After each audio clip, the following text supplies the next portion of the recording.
Hey, welcome to the Married People Podcast, where we help you make marriage real, fun, and simple.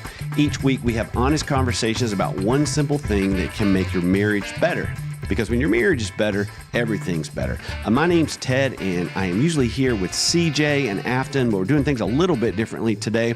I'm with my good friend, Sherry Surratt, and Sherry has written this incredible book with her husband, Jeff, and the title of this amazing book is Together, a Guide for Couples Doing Ministry Together. And we're going to dive in that in just a minute. But Sherry, thanks for being on our show.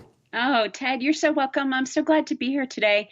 And just the two topics, marriage and ministry, are two of my absolute favorite topics. So yeah, looking forward to a great conversation. Well, I am so excited about this because as Nancy and I have been in ministry the whole time we've been married for the last 23 years and have had opportunities to speak into people's marriages that are in ministry. And to be honest with you, I was really shocked at how few resources that there are on this whole topic of how in the world do you do ministry and marriage together. Have you found that to be the case? Yeah, Ted, that's really what drove Jeff and I to write this book. It's not because we consider ourselves marriage experts or ministry experts. It's really, it came out of a time in our marriage. We've been married 35 years when our marriage just really, we hit a ditch. It was really bad. We looked around for resources and couldn't find any. And so through our journey, that's really what prompted us. You know what? The kind of book that we would like, that we wished we had, let's see if we can write that. And so we know our limitations. So we invite smart couples in ministry to join us and help us to write it and tell their stories too. I love that. Well, tell us a little bit about your and Jeff's journey in ministry and marriage and family. Yeah, so really interesting. Jeff comes from a ministry background. In fact, his dad was a pastor. His grandpa was a pastor. All of his siblings are in ministry. In fact, across the country, there are 27 Surratts in full-time ministry today. Wow. Yeah, so we say it's a Surratt mafia. And if a Surratt hasn't come to your town to start a church, well, it's just we haven't had time yet, so we're coming. Yeah. But that was really interesting for me, Ted, because I grew up in a church where my family was not in ministry. Now, I grew up in a church, but when Jeff and I got married at the young age of 20, both of us, in fact, I was just a couple of months shy of 20, we moved from my family home in St. Louis, Missouri to Houston, Texas. So I was away from my family. Jeff was a youth pastor.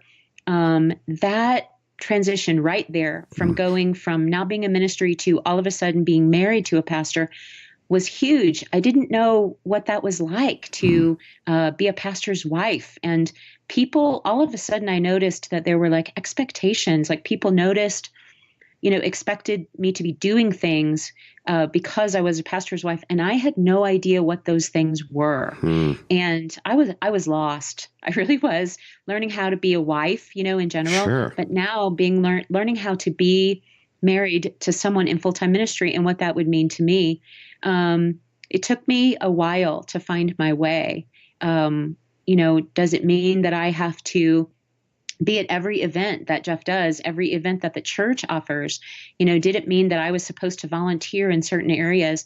I had to really figure that out. And going forward, in our time together, I was able to figure it out, but it wasn't by myself. So I looked to other couples in ministry and other pastors' wives. And I'll talk a little bit more about that in a little bit. But we transitioned from that. We moved to Charleston, South Carolina after 14 years. And we're both of us then full-time on staff at Seacoast Church. I was children's ministry pastor and then moved into family ministry. And Jeff was the executive pastor there. And at one point, Ted, Jeff was my boss. No, that can't be of the Lord, Sherry. Yeah, you guys got out of the Lord's will at that moment right there. Salary review time was just a lot of fun, He's like, I'm going to give you a big fat bonus. Yeah, exactly. We have a kid, going to be going to college, so I need a raise. That was difficult too, just to learn all the dynamics there of working with Jeff and working full-time in ministry.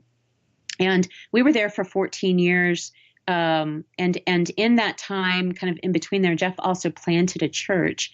So now, it was a new dynamic for me. Here, Jeff and I were, planting this church together.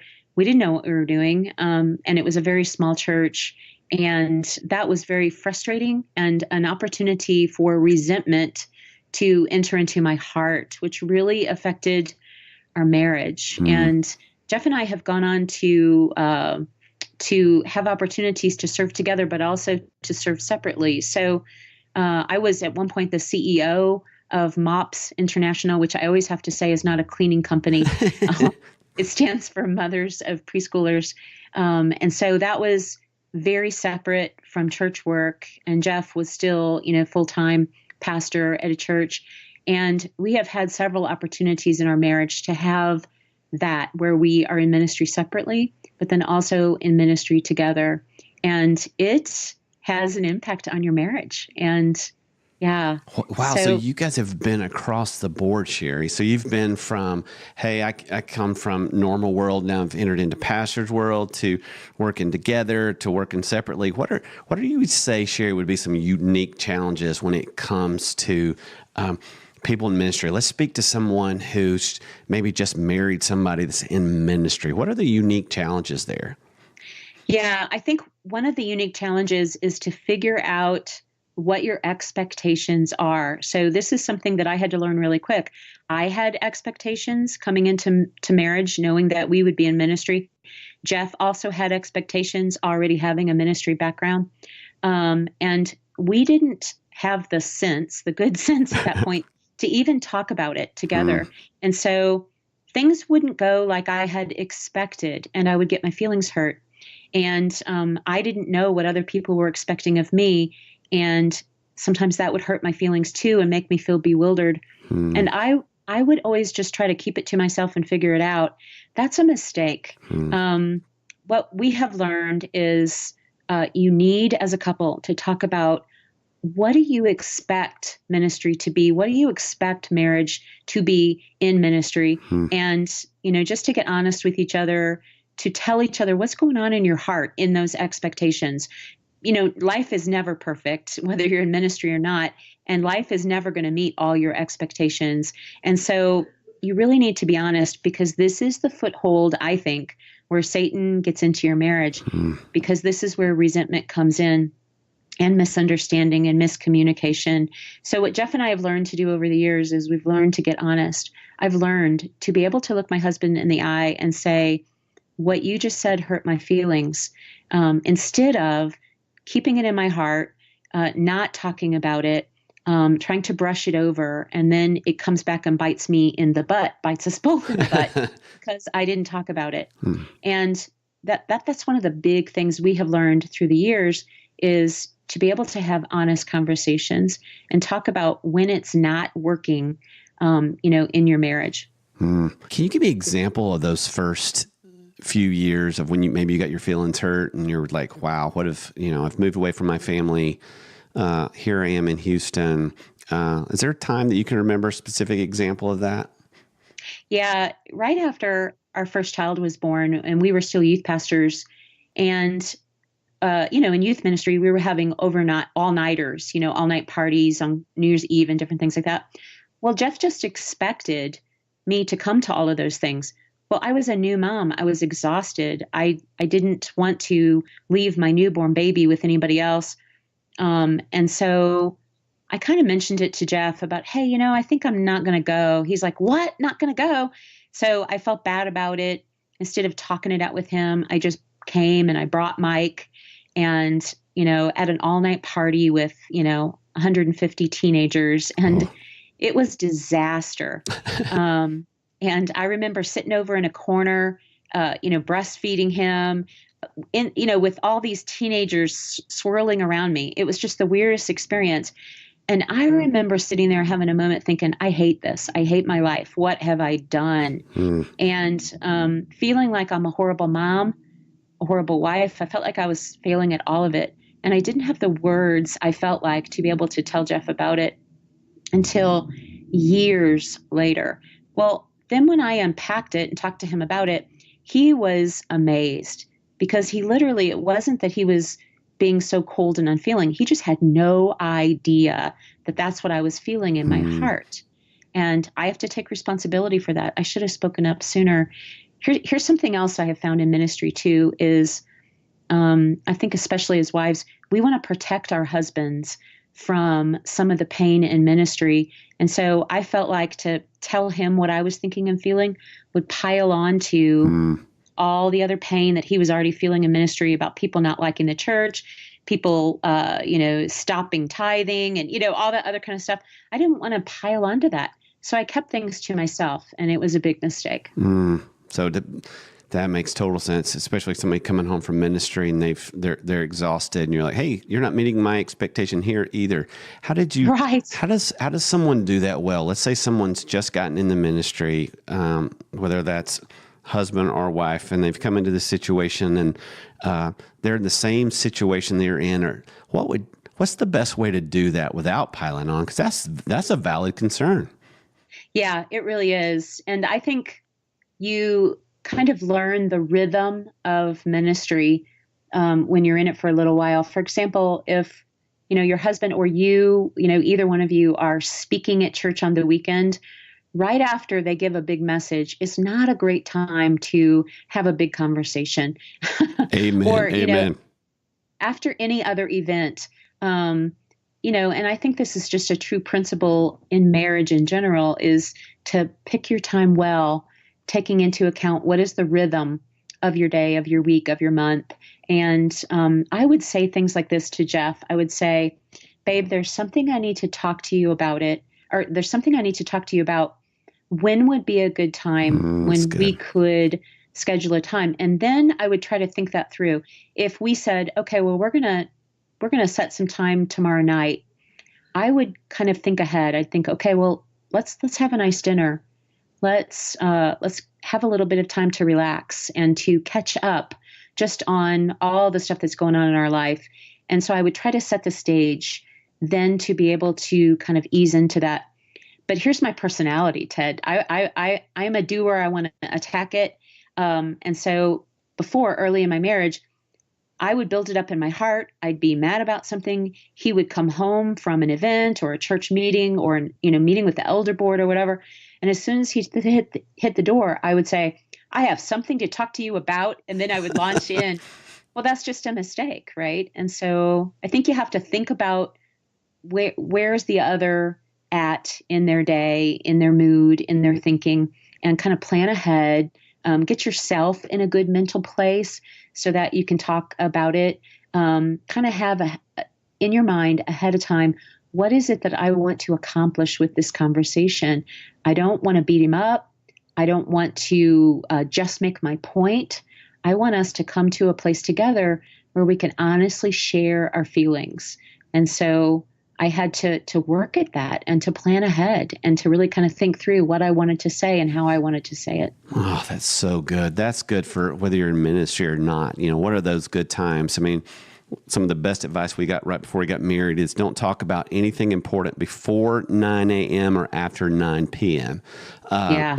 And that for us, like when we've broken that rule, it has not gone well. But that is such a good principle to say, I want to talk about them when they're not depleted, because ministry makes you feel so vulnerable afterwards. Especially if you've spoken or something, you just feel like, oh, I just feel so vulnerable right now. And to be aware of that is so...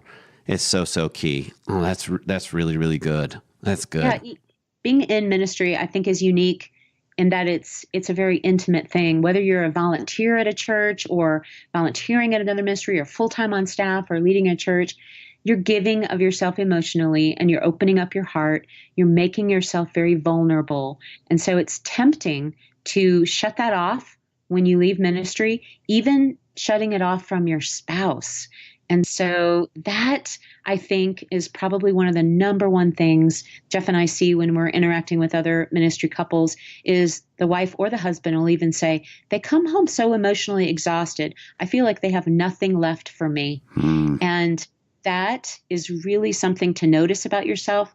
It's a great question as you're talking with your spouse to say, do you feel like you have access to all of me, when I'm here or when we're on a date night, and then be ready to listen to the honest answer. If your spouse says, no, I don't feel like I have access to all of you, I don't feel like you're fully present with me. Well, that's a great thing to hear from your spouse so that you can go back and really kind of work on that. So what do you do, Sherry, if, it's at the end of the day and you're just kind of part of the rhythm of ministry is that you're exhausted at the end of the day? What do you do about that? What's the wisdom? If you're talking to somebody, the one that's in, let's talk for just a minute for those of us who are in ministry, maybe our spouse isn't, and they've just told us, hey, I feel like I'm not getting the best of you. I'm getting what's left of you. How do you handle that? Yeah, that's a great thing to do some thinking on for yourself. So when I was at MOPS International, my days were very long, very stressful. Through the whole day as the CEO, I was faced with multiple opportunities that reminded me I didn't know what I was doing. Right? That is truth that men don't say, Sherry. That's what I love to talk about. Yeah. Smart women in ministry. They're honest about those kind of things. Yeah. Yeah. And so when I would come home and I had a 35-minute drive to get to my house, I was emotionally exhausted. And so Jeff he told me this. He said, when you come home, I feel like you don't even want to be with me because you've had it, through that day. There's just nothing left of you. So what I had to learn to do was to figure out what's kind of a quick way that I can refresh myself and recollect, my thoughts and my emotions so that I can give Jeff my best. And for me, oftentimes it was when I come home, I want to go in my bedroom and I want to just change my clothes. I want to put on something fresh and comfortable so that, whatever is ahead for us in the evening, whether it's just sitting down to dinner with Jeff or we have someplace we have to go that night, I feel like I'm giving myself a fresh start. And for me, it was changing my clothes. For Jeff, he will often come home and he needs to do the same to refresh himself. And he needs a few minutes alone. I'm a little bit more of an extrovert. Jeff is a little bit more of an introvert. And so he needs a short space where he's not talking to anyone. He can collect himself by himself. And, there's a favorite chair that he likes to sit in our family room, and he will go sit in that chair and, look at stuff on his phone for a few minutes. That allows him to collect himself so that he can refresh and be ready for me. And I think that's really, really important for couples to do, especially with ministry being so draining. And you've got to find what refuels you. Go do that, provide that opportunity to do that at a short, in a short spurt so that then you're ready to be fully present with your spouse. Gosh, I love that. I know doing ministry for years, for me, I would not take any hard counseling appointments at the end of the day because I couldn't let it go. It would take, meet with somebody and they're telling you they're breaking up and they're just so emotionally exhausting. So for me, I was like, I know that I need to do those, at the first of the day and preferably first of the week. But it's knowing your rhythm and allowing your spouse to do that. That's amazing. So you would say people just need to figure out what is that thing that helps me to recoup. I know for some people it may be driving home. If you've got that 30-minute commute, to listen to music, to listen to a podcast, whatever that thing is, to get yourself, okay, I've got to get myself geared up. Just kind of realize, because the number one time couples are fighting is when they reconnect at the end of the day. And I don't know if that's true in ministry as well, but I would imagine it would be because we are so drained. Right. And I think, there are seasons in ministry as well. Everybody listening to this that either volunteers or works at a church knows this, that Easter season leading up to that is incredibly busy. Leading up to Christmas Eve is incredibly busy. If you're involved in family ministry, children's ministry, leading up to the summer for camps, mission trips, and things like that, that's an incredibly busy season. And I think sitting ahead of time down with your spouse and talking about, we're getting ready to enter into a busy season, and I need you to just know it's coming. And know that after the season ends, then we're going to spend some more time together, and we'll be able to kind of reconnect. And when Jeff and I started to learn to do that, it really, really helped because then things didn't take me by surprise so much. That the week before Easter, our church would have this big Easter production and different things like that. I literally wouldn't see Jeff for 2 weeks straight because he was working, 15-hour days. And I would get immediately hurt and panicked because I'd think, oh man, our marriage is in trouble. That really wasn't the case. It was a busy season. And once I knew it was coming, Jeff would kind of prep me. Then afterwards, I could plan some special things for us to be able to spend more time together and to reconnect. And it's just helpful to take into account the seasons. That is so important. So it's like we just have to be real careful that one season doesn't roll into the next. But it does help. You and I both work with Orange, and there's Orange Conference, right? Right. And so there's lots of build up to that. So I think that's one thing we've learned to go, hey, these are seasons that we really can't change. I mean, they're part of our job, and it requires a lot of hours and a lot of effort, and we want it to be excellent.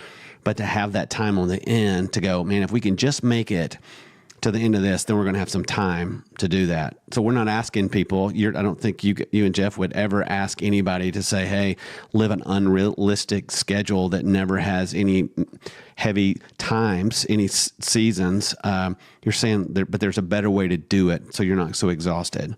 Right. And I think another really important principle kind of related to that is to widen the circle in your marriage.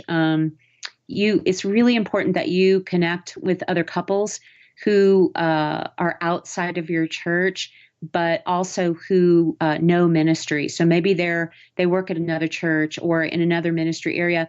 And so you can get together with them to just kind of talk about things like this, like, man, our schedule has been just super crazy.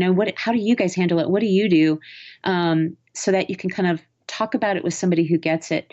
But then another part of that, Ted, that I think is really important is to have an accountability partner. I think both husbands and wives need this. And maybe it's another couple that holds you accountable, or maybe it's individually you have an accountability partner that will get in your face, has the permission to say, buddy, you are working too much. Or, hey, my friend, you are away from your home too much, and that you will listen to them. Because sometimes our spouses can be telling us those things and we're not listening. When someone else who we have invited into our lives and we respect them, when they get in our face and say it, sometimes then we listen a little bit better. I think it's really good to have somebody outside of your home who knows marriage, who knows you, that watches you, that knows your habits, that is able to speak into that and that you listen. That's so good. I love your phrase, widen the circle of your marriage. And because I know a lot of people in ministry, especially if you're working in a smaller church, they feel too vulnerable to share a story that we're struggling because they're afraid that the rest of the congregation will find out about it. Right.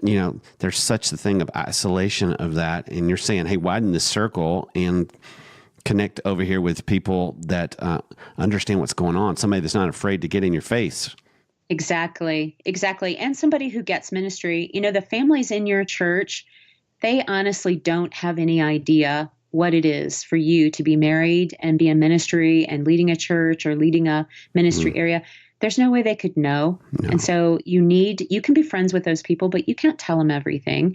That's why you need another couple outside of your church that does get ministry that you can talk to. Right. Because they think we just work on Sundays, right? They think we pray during the week and focus in on Sunday. No, that's amazing. So widen the circle, have an accountability partner. I love that. So talk a little bit to people who they are overwhelmed in ministry right now.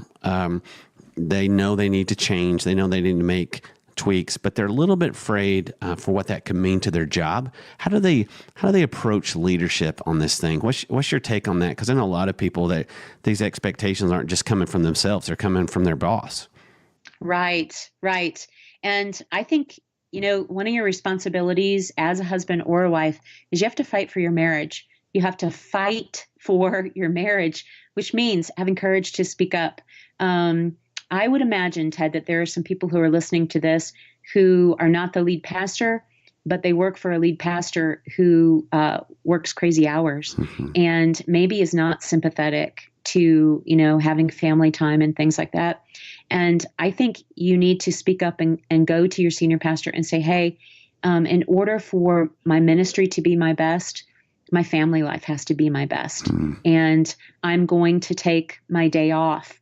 Whatever your day off is, you protect that. And you tell your team, you tell your senior pastor, if you text me during this day, you're not going to get an answer back from me right away. And I think it's really important to set those boundaries, to let your wife know, to let your husband know. If I do get a text about ministry during the day and this is my day off, I'm not going to answer it. I'm going to wait until maybe at the very end of the day or maybe the next day to be able to respond. And I think letting people know ahead of time, if emergencies come up, obviously there are some emergencies that you do have to respond to. If someone, has a family member die or, is in a severe crisis, obviously sometimes you need to respond. But other than that, usually even crisis situations can be delayed, and you let your team know, this is my day off. I protect it. I spend it with my family. And I think you really have to fight for that. And ministry will push at you. It will push at your boundaries. It will test you. But you have to remember that you are a model for the other families in your church, and they are watching. If you are blowing your family off to do ministry all the time, then that is sending a very loud message that you don't want to send. And that's what church is about, right? It's about family. It's about strong families. And we need to make sure we're modeling that in everything we do. I love that. Sherry, when it comes to boundaries, I've learned as I've worked with church leaders, especially with youth pastors, they're really shocked and taken back by this whole idea of boundaries, to say, hey, kids can't come over to your house every night. Maybe there's dinner time where you're saying this is just going to be our family, or there's one night a week that you say you can't stop by. And I got a lot of pushback. I've gotten a lot of pushback over the years from people to say, that doesn't feel very Christian. That doesn't feel very much like ministry. I don't think my pastor would like that. I'm not sure what kids would think. What would you say to that? Yeah, and I would say we have lost our way in ministry to that extent. One of the things that breaks Jeff and my heart is when we see couples in ministry who've been married for a long time, and then all of a sudden their marriage just falls into a ditch. They separate, they get divorced. And we look back and we think that didn't have to happen. That didn't have to be. Our ministry will only be as strong as the foundation of our family life, as our marriage. And there is no way that we are going to stand before God at the end. And God's going to say, oh man, too bad about your marriage, but way to go in ministry, way to build that church. God is not going to say that. He calls us, if we are married, if we are a parent, He calls us for that to be our first primary ministry to our family. And it means cheating. It really does. But cheating in the right way, cheating on the ministry side, cheating on the work side, meaning that, if your kid has a game or your wife needs you home, that you leave at 4 p.m. Instead of maybe 5 p.m. and that you're home for that. And cheat on the work side, cheat on the ministry side. Don't cheat your family. Robert and our producer and I are sitting here shaking our heads right now. We're like bobbleheads. It's so important, and it feels like it should be common knowledge or common practice, but you and I unfortunately know that it's not. Sherry, you mentioned a little bit earlier that you and Jeff hit a point where your marriage was in a ditch. If you don't mind, can you share a little bit about that season for you guys? Yeah, it came out of some of the very things that I just said. Jeff was planting a church as a young church planter. The church, when we went there, had 13 people total. And so I jumped in and started a women's ministry, started teaching Sunday school for the kids, started a children's ministry. They didn't have one. And Jeff was doing all the preaching, trying to build a small group system. He was even having to mow the grass at the church. And we were literally driving ourselves crazy. And our kids were young at the time. And the church started growing very quickly. And I got to the point, Ted, where I felt lost. I thought, I don't even know who I am anymore. And I was working a full-time job in the Houston school district at that time, and as an assistant principal, and was just super busy myself. And And we were, Jeff and I were like passing ships in the night. It really literally became like we were roommates who were working on a project together. We had lost all intimacy. We weren't talking about the things that mattered. We were just working ourselves as hard as we possibly could. And we came to a point where I decided, what's the point in even being married?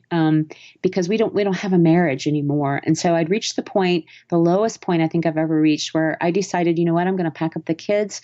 I'm leaving, and I can't do this anymore. And luckily, not to over spiritualize, but God intervened. We were actually at a marriage retreat that we were leading, and so ironic. And God just really got a hold of my heart, and He said, Sherry, you are one ball of resentment, and it really is this the way you want to live the rest of your life? And I just melted. And Jeff and I, at that retreat, we started praying together, and we both just cried. I apologized. He apologized. And we just asked God to come in and rebuild. And honestly, we didn't know how God would do it, but that's so God, right? Where He can do things we can't dream or imagine. And I love to tell couples who feel like they're in just an incredibly hard place and there's no way out, there's no answers. Maybe there's been, some unfaithfulness. Maybe there's been just things that have happened that you feel like you can't get past. My advice is, don't quit, because you have no idea what God has around the corner for your marriage, and God can rebuild anything. And so we kind of started that rebuilding process, and that's really kind of what we talk about in the book, about how we started to learn to pray together. We had never done that in our marriage, prayed out loud over each other. We started doing that. We started getting marriage counseling. And now we do marriage checkups with counselors. Highly, highly recommend it. There's still, I think, is a little bit of stigma in the ministry world with this, and I think that's a shame. I think there should be no stigma. I think pastors, people in ministry should lead the way for their people in this. I think they should be honest and say, yep, we go to marriage counseling. We're proud of it. It helps us stay on track. And I think you go to marriage counseling when you're in trouble, but I think also you go when everything feels okay, because that's a great person, a counselor, to help you navigate those conversations, the things you need to be talking about that maybe you're not even realizing. That's amazing. So you guys are like, all right, God, I don't know how you're going to put this thing back together, but you're going to put this thing back together. And you started to pray and started to connect with a counselor and talking about doing marriage checkups now. Sherry, I remember we were talking once, and you were talking about kind of you and Jeff have a ritual every day before you take off to work. Do you want to talk about that? Yeah. And I'm going to get just really blunt here, Ted. Sure. One of the things that we realized in our intimacy, our marriage intimacy, our love life, was praying together over each other does more for your intimacy in your marriage than anything else, because it's becoming really vulnerable with your spouse. And nothing attracts me to Jeff like in the morning times when he wraps his arms around me, and he does every day, whether I'm leaving the house or he's going to leave the house. Before either one of us leave, he wraps his arms around me and he prays protection over me. And that makes him so attractive to me, because it reminds me of how incredibly much he loves me, how he's willing as a husband, as a man, to sacrifice his life for me and to stand in the gap for me. And every morning, even before that, we sit in the same chair every morning. I drink a cup of coffee. Jeff drinks a Diet Coke. We ask each other this question: what do you have ahead in your day, and how can I pray for you? And we share honestly, and then we pray out loud over each other. Then we stand up, and Jeff wraps his arms around me and prays a prayer of protection over me. And that's how we start every day. I love that. Well, and if Jeff, unfortunately, today could not be with us because he is not feeling well like the rest of the country with this nasty flu bug. But Jeff, before people go thinking that Jeff is the saint, perfect pastor man. Jeff is a kick in the pants. Let's just be honest. Jeff, that's the beauty of Jeff, is not only can he pray a hedge of protection around you, he is a good time. He is. I think his top spiritual gift is sarcasm. So he is just, I call him a piece of work. He's a mess.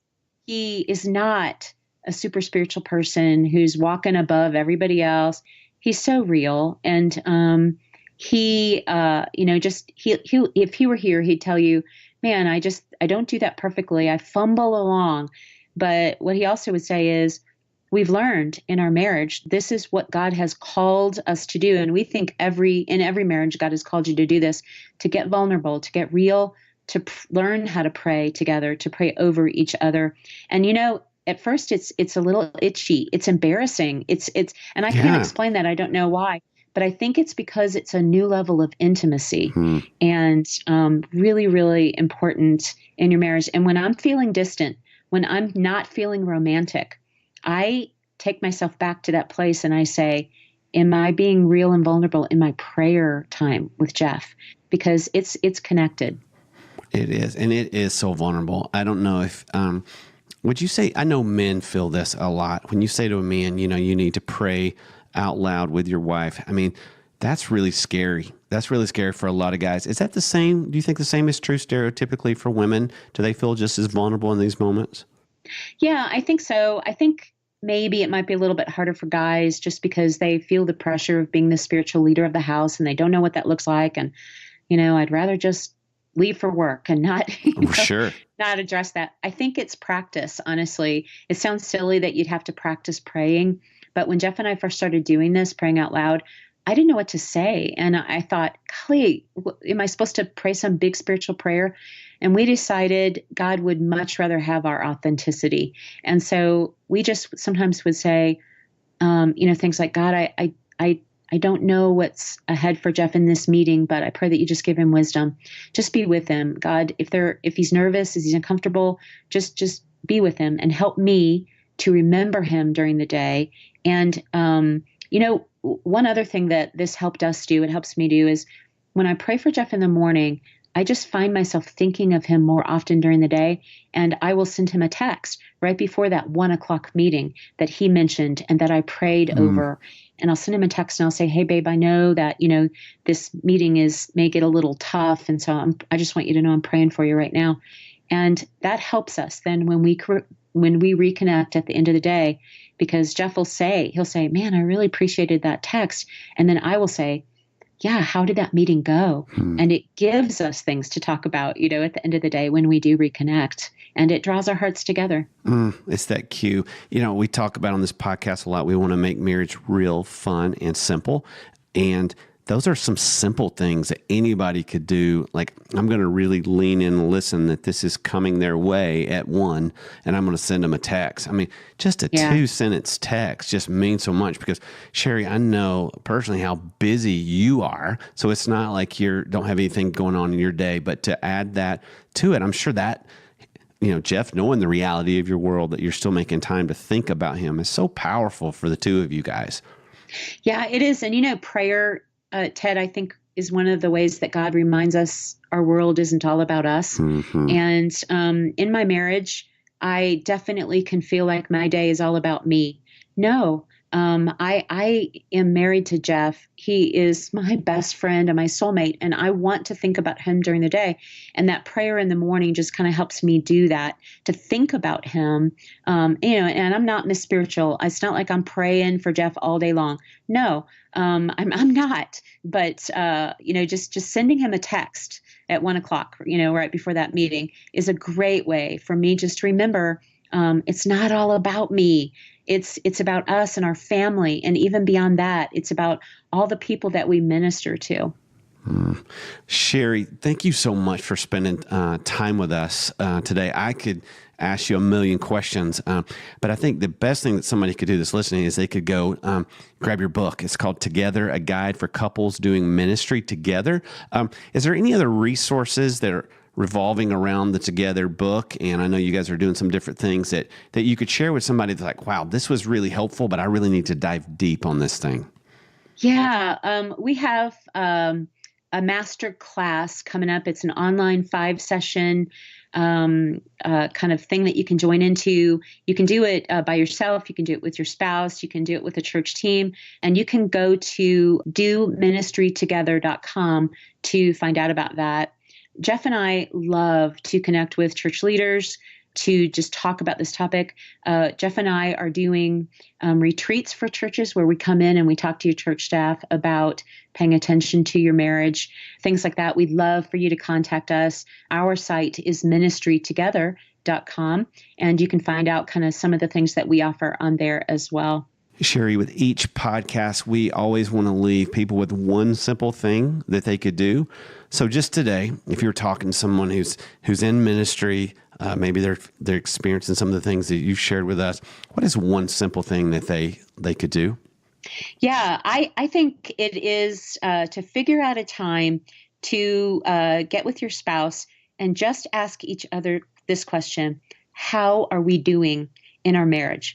And I would pick the time very carefully. Pick a time when when you're rested, when you're not stressed out, but maybe make a date, with your spouse and just ask each other that question: how are we doing in our marriage? And be ready to listen and to take action on what you hear. But it's a great question just to launch discussions. At the end of the chapters, Ted, we put discussion questions in there. And we encourage couples just to ask each other these questions, to kind of get at some things that maybe you haven't talked about that you really do need to. But a first launcher is just ask each other, how are we doing in our marriage? Sherry, thank you so much. We hope Jeff's feeling better really, really soon.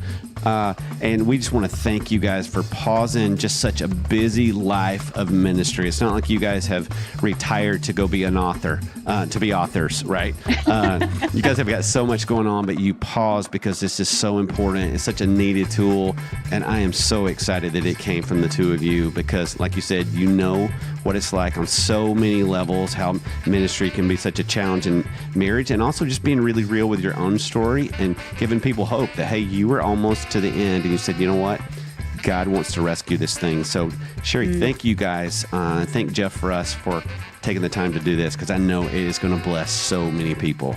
Thank you, Ted. It was great to be here today. And thank all of you for joining us today for the Married People Podcast. If you enjoyed today's episode, we'd love for you to subscribe to the podcast on the podcast app or wherever you listen to podcasts. And while you're there, we'd love for you to leave us a review. Your reviews help us to make this podcast better and get these conversations in front of more people who need to hear it. And finally, check out Jeff and Sherry's book, Together, a guide for couples doing ministry together, or visit their website, ministrytogether.com.